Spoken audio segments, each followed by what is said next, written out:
we've been holding elections for over 5 decades in Nigeria, and then we keep having the same cycle of things all over the. Please, it's sickening, it's discouraging, it's heartbreaking. I am just getting. I hate to say it, but honestly speaking, I'm getting discouraged about this country. Yeah, and I'm sure that a lot of people. Just today, I've had like 10 of my friends that have made up their minds to leave this country, and I'm sure that you already know plenty people that are leaving. Wow. As it stands today, I've not even made up my mind whether I'll still remain or also pack my things and leave.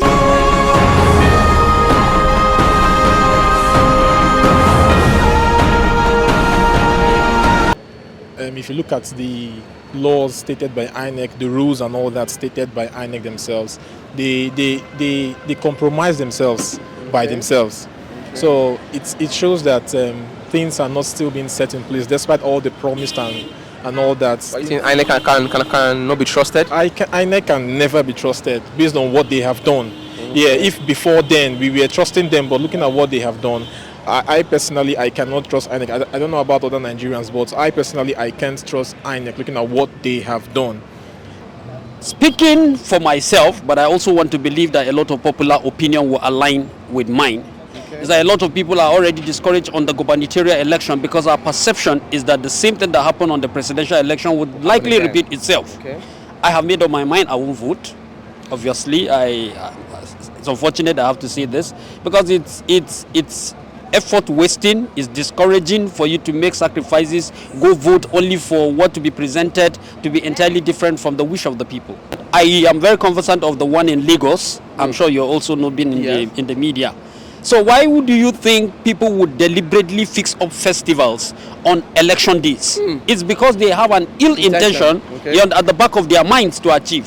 So these are all part of the things that that would keep discouraging people from coming out to vote. I think that festival is going to hold. To me, I don't think many people. I have a friend that was supposed to get married this weekend.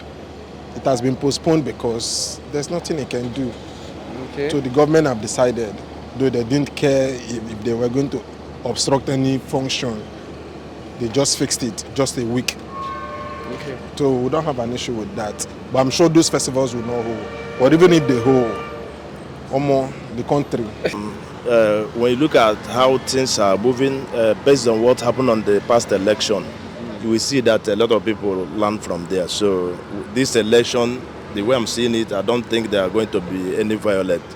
And based on what you said, I don't think much people will have that courage to come out and vote.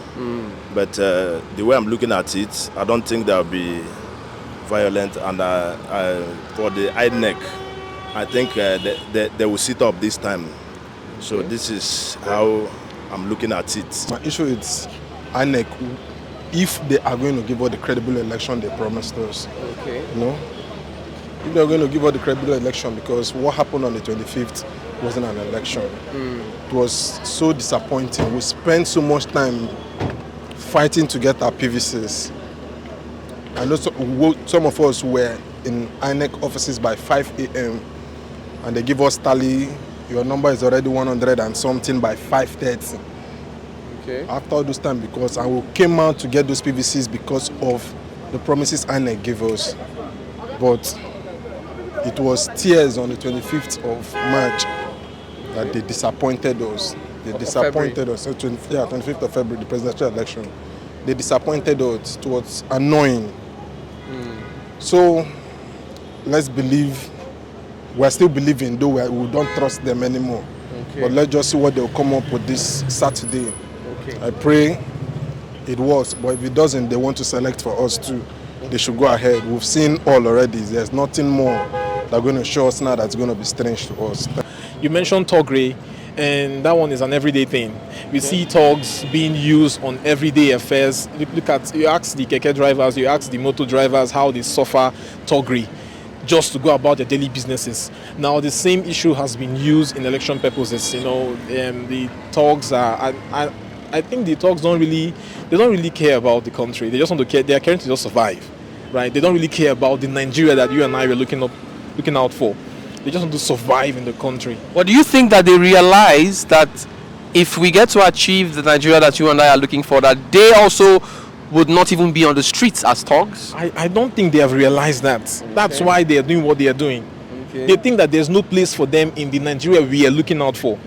Right? So they are just seeing it as they just want to be alive, do what they can to stay alive, and any shots like the overnight kind of making money, that's what will get them there. So they are not looking at a process that's going to work.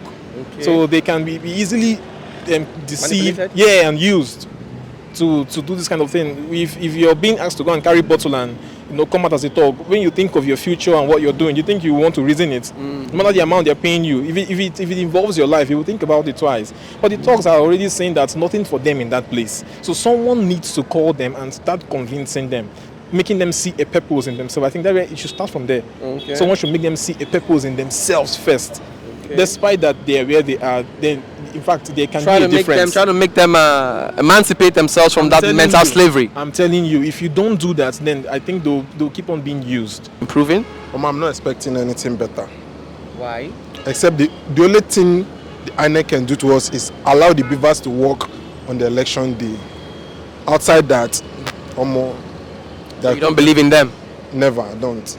We understood the fact that politics is a game of interest. And everyone have their candidate. They wish those candidates should become their winner at the end of this exercise by tomorrow. And the thing is this: by tomorrow, I want to encourage everyone to turn out to cast their vote, regardless of the challenges or the circumstances most of us faced during the past presidential election. For INEC, I don't even call them INEC, I call them DNEC. Like dependent, whatever. They are not independent. You understand? They are dependent on someone, on somebody, on some higher power above them. So I don't know where that power is coming from, but they are messed up. At least this past election have shown us that they are totally messed up. Imagine you brought beavers and it's missing. Some of them are missing. You can't even account for your beavers. You understand? Wow. So all those things tells you that INEC is already messed up.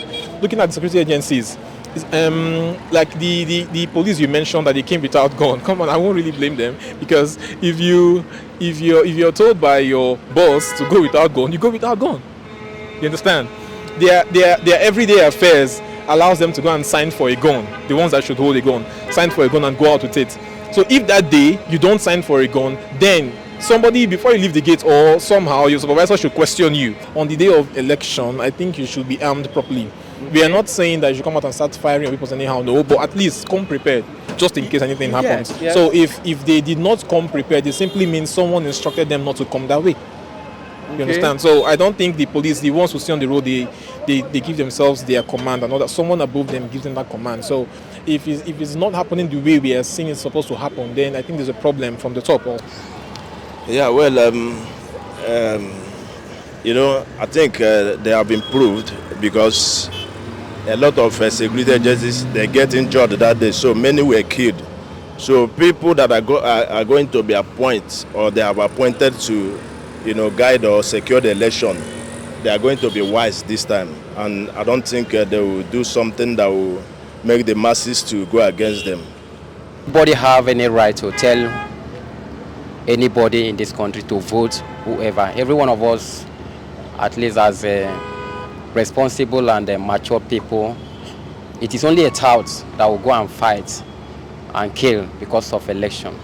Election to me is just like a football game, where if this group or this team win, you should be able to join them to celebrate. And it is not a do or die affair. So every right-thinking person, I want them to do the right thing by encouraging people to turn out in their number to vote tomorrow.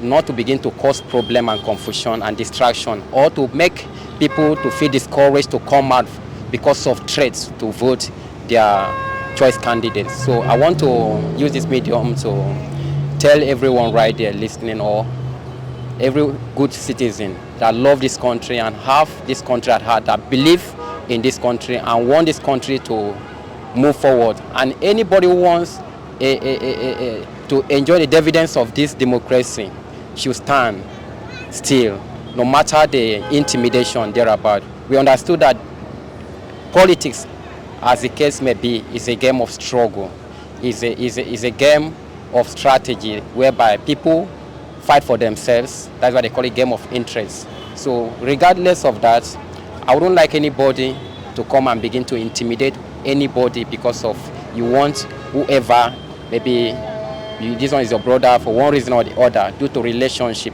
Leadership is a calling, and the leadership position is not meant to people based on what? Relationship and familiarity.